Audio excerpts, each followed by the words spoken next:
Okay, good afternoon. I am Dr. Cosette Lemlin, and it is my pleasure as the chair of EDNA to welcome you to the first Lunch with EDNA for January 2026. Happy New Year.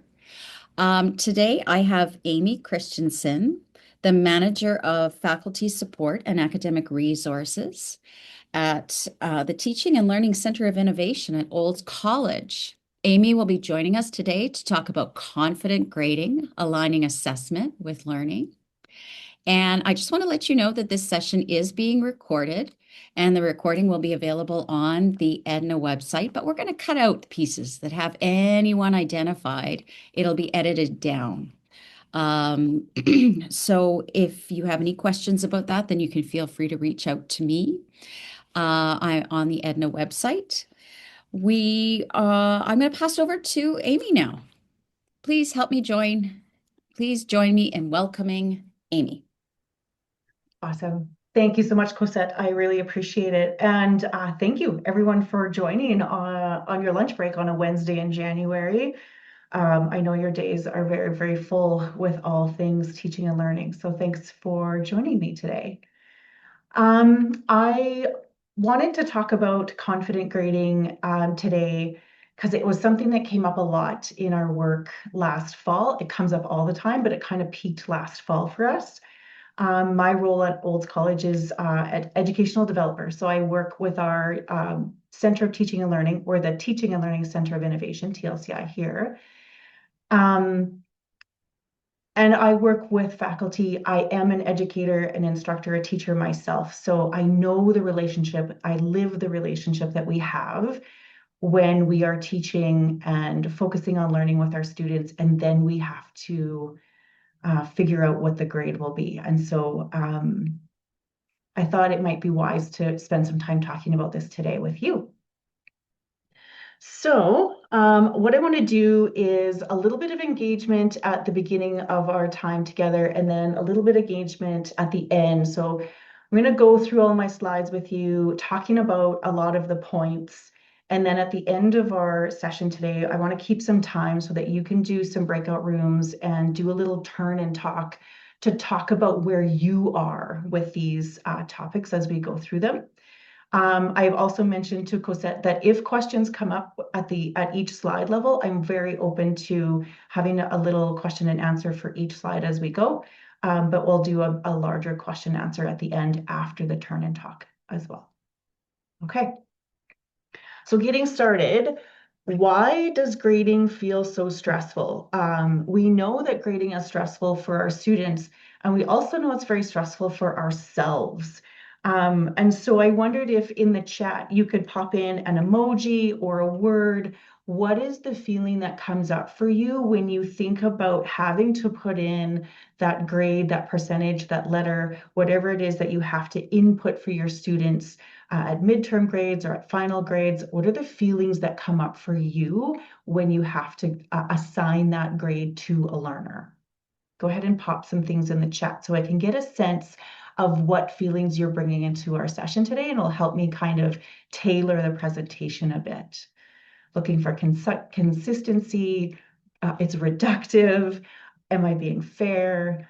I actually love the word reductive because that's how I feel. Some anxiousness, unsure, bias, fear of betrayal, nervousness, emoji.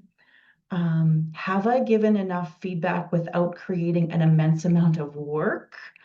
Gosh, I live that one a lot. Assigning a number to a human feels a bit wrong. So it's important to be accurate, equitable, fair, and more. Yes, I love that one too. Am I being inclusive? I love the eyebrow quirk. We're looking at fairness. Is this grade really reflective of their overall ability? Yeah, the I don't even know how to describe the emoji with the little bit of sweat dripping down your forehead. Yes. Lovely. What you're showing me in your comments in the chat is that this is the right presentation for us today. So yes, I think I'm hoping that you'll find this very helpful given the emotions that you're bringing to it today. Thank you for engagement on there. So why grading? Why does it feel stressful? I think we've identified it in some of those comments is that we're trying to translate a human-based process into a quantitative number, letter, or percentage. And that is a very difficult thing to do. But it is required of us. It's part of our job. So I want to do today is acknowledge that that is a real pressure, that is a stressful thing to do. And it's an emotional experience for both us and our students because they're wondering all those same things. How can my instructor possibly reduce my learning experience into this one numerical or letter value? How can that even be a thing? Also recognizing the dual role of assessment and grading. That difference between assessment of learning, where you are evaluating for that final performance, or assessment for learning, where the assessment practice is actually the learning process, where we're providing that feedback to help students improve while they're still studying. And that's where the comment comes of, I spend a lot of energy providing feedback. How is it being used, right? Ultimately, our goal with the gradebook is to make sure that those marks are an honest reflection of what a student actually knows and can do. That's the goal, but it's a challenge to always ensure that we can get there. Any questions for clarity on this slide?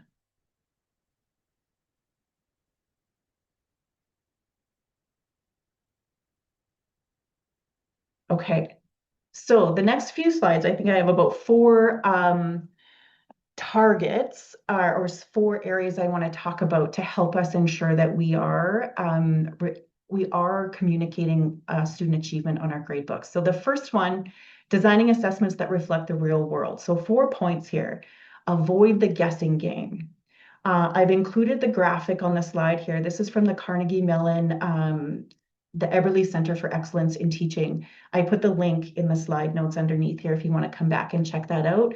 This is a very simple graphic that shows how your assessments need to be in alignment with your learning objectives and your instructional activities. When those arrows are out of adjustment somewhere, your students start to get confused as to how to be successful in their learning. So try and avoid those guessing games. When I'm working with instructors here, I often talk about when those arrows get interrupted, it's like we turn into a group of people out there trying to play blindfolded archery. I know there's a target, I'm trying to hit it, but I can't see it. And then that turns into a very stressful environment for people. Using realistic tasks, focusing on that authentic assessment, those authentic learning tasks. We are all preparing students for after graduation when they go out into the workforce. And so how can we bring those very realistic, authentic experiences into our instruction and our assessments?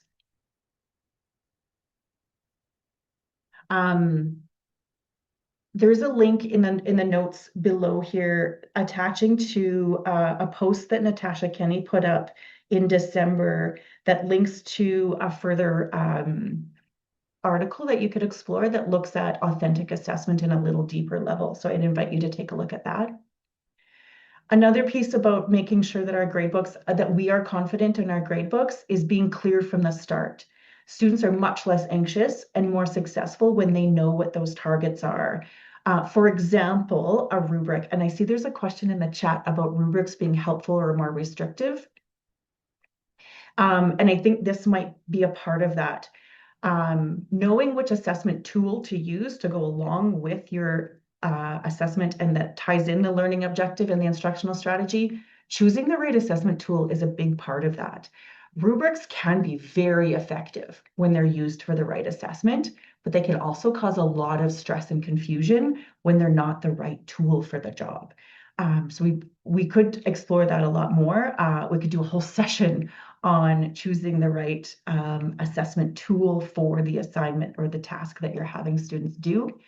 Whichever one you choose, make sure they can see it before they start. That's part of that blindfolded archery. Make sure the target is visible and clear and holds still. So that's making sure they see it at the start. The last piece of this, when you know your course and you know the assignments and the assessments that you have planned for that course, Make sure your gradebook is set up right at the start of the class to paint that picture. When students can open a course and look at the grade book and see what's coming at them for the time that they're with you and see the value of each one, that helps them to kind of anchor in where they need to invest their time. So really make sure your grade book is set up right from the start. And if you have an LMS support team, which we have an amazing Moodle support team, trust them. If you're not sure, go to them and say, hey, this is what I want my gradebook to show in my LMS. Is this actually what is going to show to my students? And if there's some settings in the back end that are interrupting that story for you, have your LMS support team sort it out with you. That's what they're there for. So if you don't have an LMS support team, then maybe there's a way to connect with other instructors that are working through that and dig into some of the help tools in your LMS. I wish that you have a team. Are there any questions around designing assessments that reflect the real world? Lisa, I see your question about a link for the notes. Cosette, is there a way that I can just share my slides with you afterwards and we can post them on the website? We can totally do that. Okay, perfect. I do have lots of links and notes in my in the notes there, so I would love to share them with you. The second piece is using comments to drive improvement. I was a teacher in the K-12 world for many years, for 17 years, in the early 2000s and 2010s. And that was the time when we were deep into understanding how a number versus comments affects the student engagement and learning. And what we learned was that if you give a student a comment or feedback about their learning, then they stay engaged in the learning. As soon as we provide a value, a numerical value that we say represents their learning, they're kind of done. They stop because they think that's the end. So there's lots of research, decades worth of research that supports that this is true. Marks alone are not enough if we want our students to stay engaged in that learning. So as soon as we put a grade in our grade book, chances are they're kind of like, okay, I'm done, moving on. If that's what you're achieving, is that where you're at, and that's the end goal, it is the evaluative mark that goes in, great. If it's process, and you want your students to keep engaging, maybe they're drafting and rewriting, or they're continuing to develop performative skills in some way, then maybe hold back putting that grade in until they get to the point in time where they're ready to show you what they know. That's where the power of not yet comes in. This is where that rubric might be more useful. So the student can see, here's where I am today, but here's where I want to be by the end of the class. And so that they can see that they have time for growth, and allowing the students to be a part of that. Have them diagnose their own learning stage. Where am I in this learning? So that they're not relying on their instructors so much to tell them how they're doing in the class. That's where that student agency piece comes up, where the student is aware. I always talk about 3 questions that a learner should know. They should be able to answer the questions of, what do I know? They should be able to answer the question of, what do I not know? And then they should be able to answer the question of, what am I going to do about this? And when your students can answer those questions, then they are deep into the learning and they have a deep understanding of how they are doing towards your learning outcomes.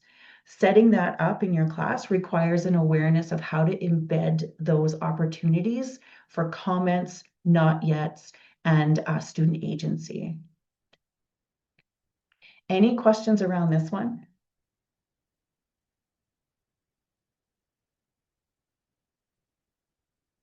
How is this possible when we are also required to provide grades by a specific date? Yes. So same thing. We have that policy, midpoint grades, where students need to be able to make decisions about whether they continue or not.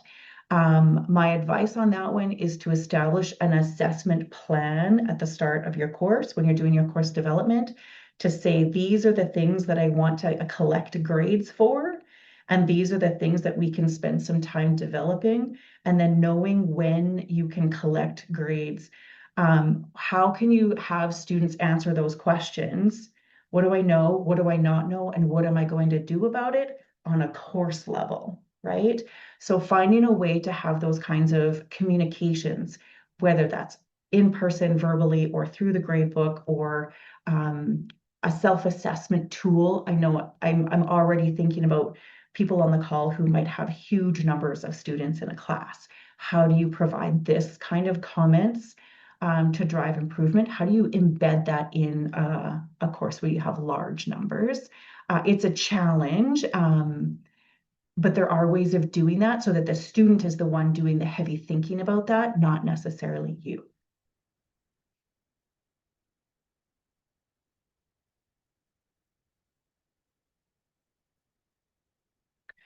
The next piece is that fairness piece, grading bias. And this is one of those things that we have to keep looking at all the time for ourselves. So this is our side of the table, making sure that we're watching how we approach our grading.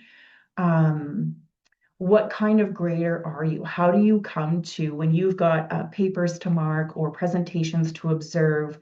What do you need to kind of be aware of in yourself before you sit down to do that feedback or to assign those grades?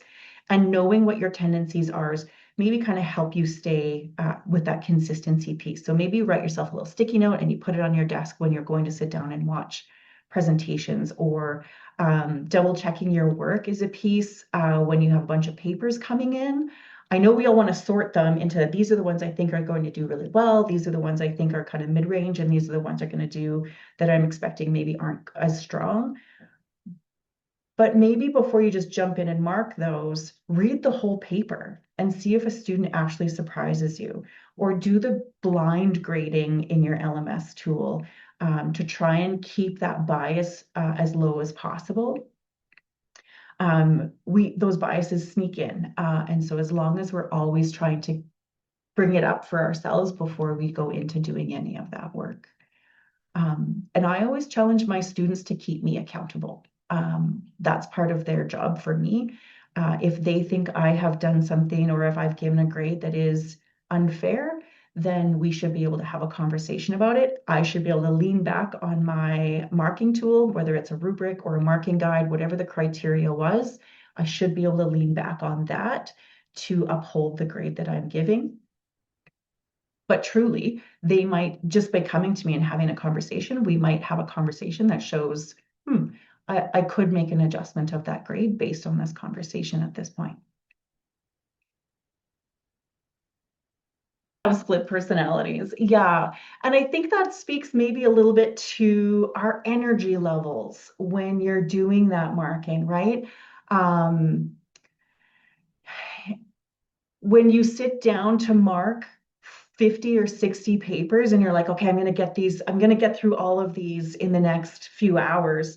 The ones that you grade at the beginning are going to be pretty solid. And then we run out of energy, or we start to make adjustments because what you're seeing from your students is like, oh, they're really getting this. And now I'm starting to mark a little bit easier.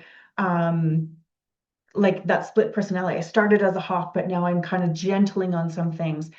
I think maybe then you go back and review those ones that you did first to be like, was I too hard on these ones? Was I too soft? I think the split personality is a very real experience. I go from hawk to dove as I go along. Yeah, Catherine is agreeing. And so I think just what are the strategies for you to keep that in mind? Maybe you only grade an hour a day and then you step back and you come back, right? So chunking it up so that you're not doing the whole thing. When I was teaching, it was before we did a lot of online submissions. And I would say to my students, you might see a red wine stain on your paper or a coffee stain on your paper. And that might indicate kind of if I was in hawk mode or dove mode. Um, and they would giggle, and sometimes they'd be like, I think maybe I have a question for you then. If there's a certain color stain on my paper, we need to have a conversation about what state of mind you were in, Amy, when you graded this. Totally open to that, right? So I will say for my students, if you think that something has been graded based on the criteria and the learning outcomes, that alignment piece, and we need to have a conversation because you think there's a gap there, then let's have that conversation. Yeah.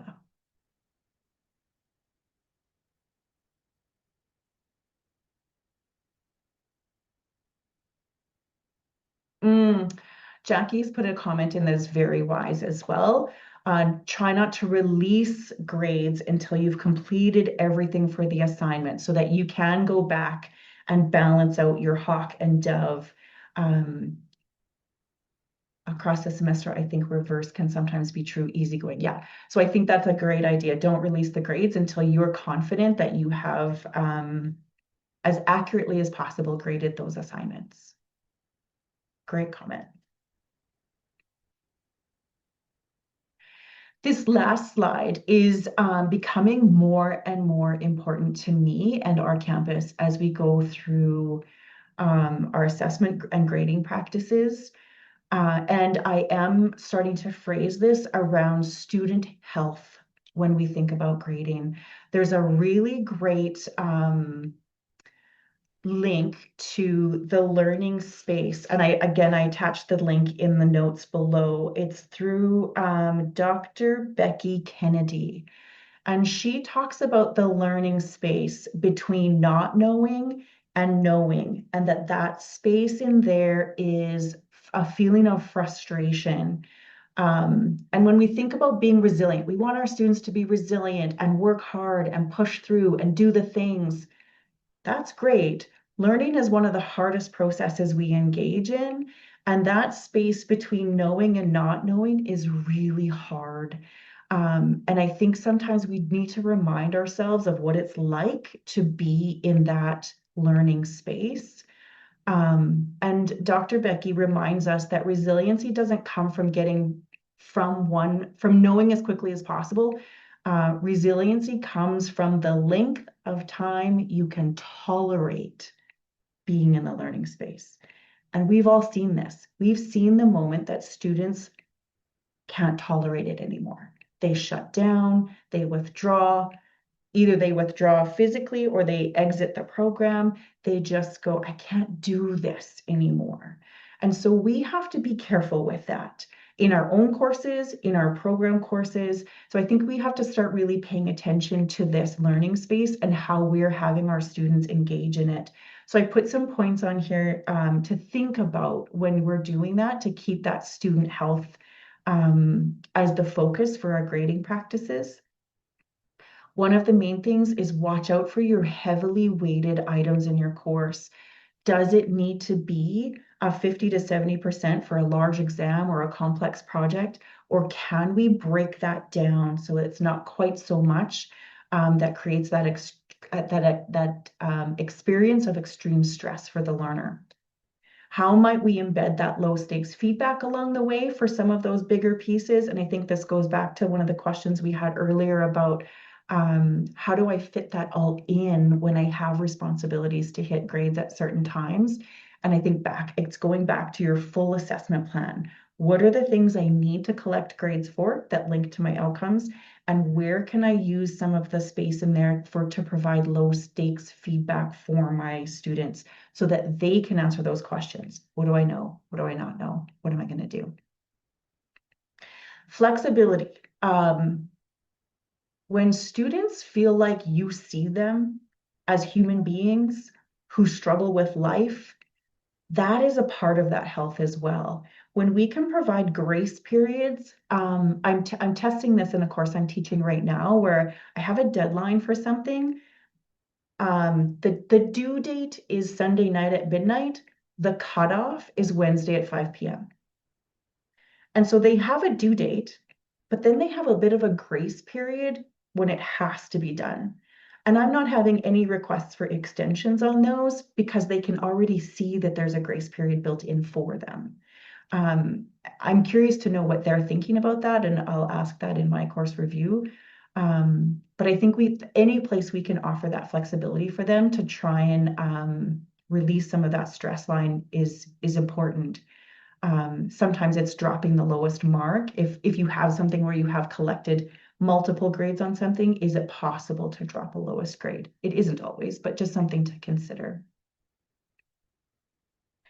The last piece that I want to leave you with at this point is the idea of professional judgment and where the source of truth is for grading. Um, your gradebook is actually not the source of truth. You are.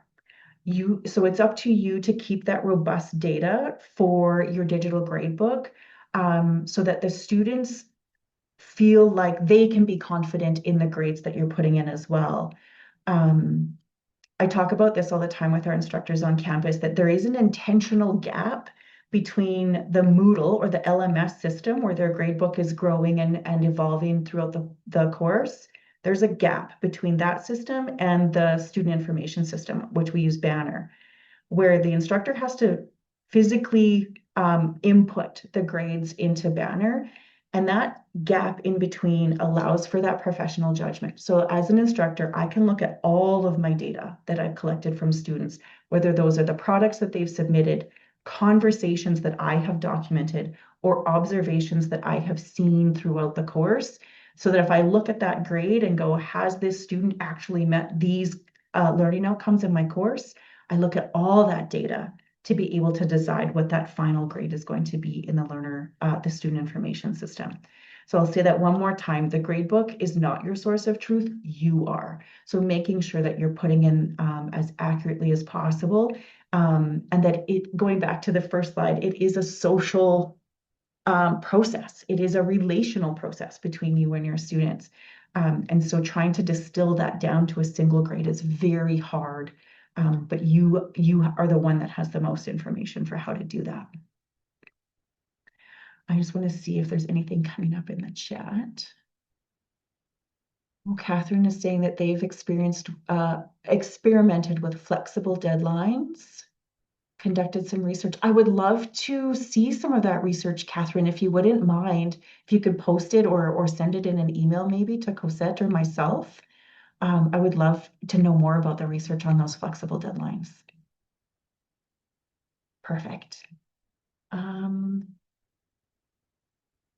Deadlines orally reminding them on the spoken grace period. Thank you, Lisa. I appreciate that. And just kind of letting them know that we're humans and we don't always meet deadlines or due dates, right? Like we'll figure it out. I won't get them in 3 days anyway, so take your time. Yeah, and your students probably really appreciate that. Super. Okay, at this point, having talked about all of these things, I would love for each of us to have an opportunity to talk to one another about how do you do these things? What are you thinking about right now? How do you increase your confidence level in your gradebook, in your current practices? And what did you find today that you're going to keep thinking about? So I think Cosette was going to help me put you into some random breakout rooms. We'll aim for about 3 people per room and give you about 5 minutes